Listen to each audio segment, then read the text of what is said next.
hari umwana w'amezi 10 ugira impatwe byamugiye yakwifashisha iki?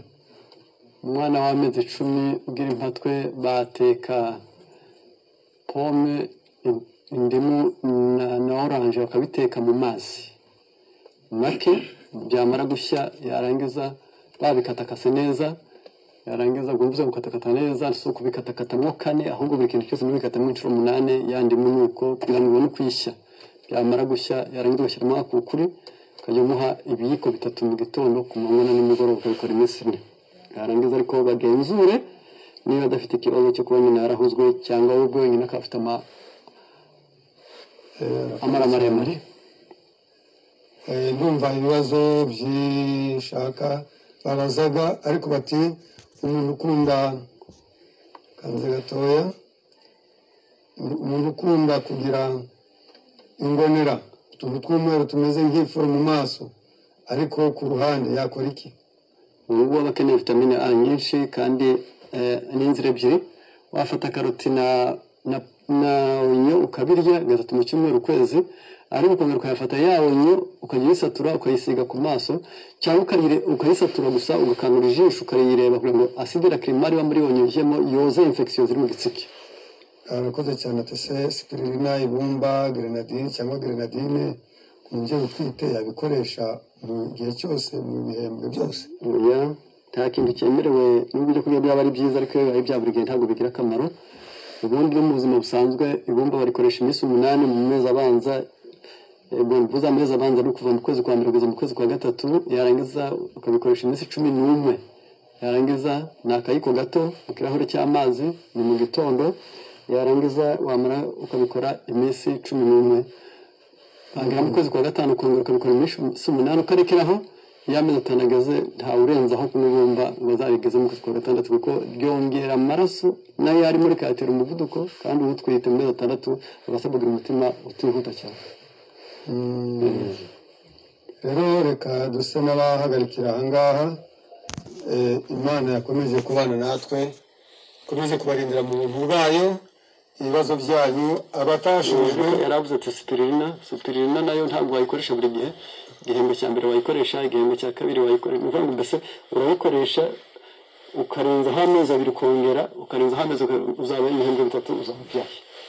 Arakoze cyane. Ngo ni muri nyuma y'amezi 2 unifasha kintu tubana hose grenadine yo nayo nanuko.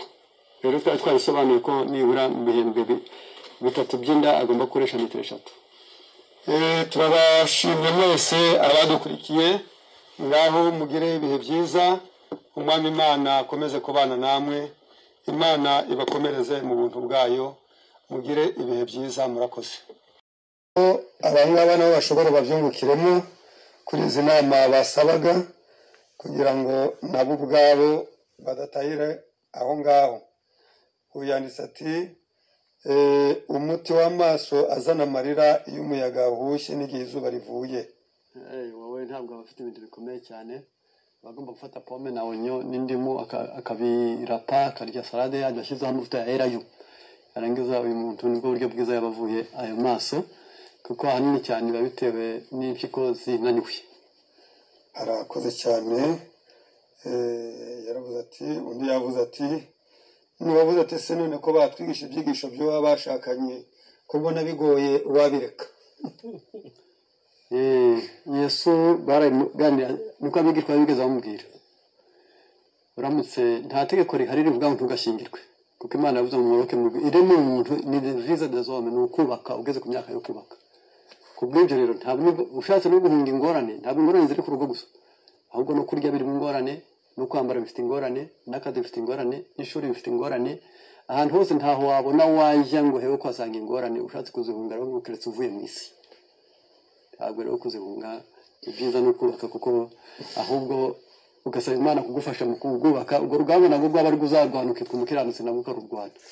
Ati maze iminsi ndwaye imitsi y'akaguru, biranga bisubira mu mutwe, none byavuye mu mutwe bisubira mu kaguru, mu ntabara.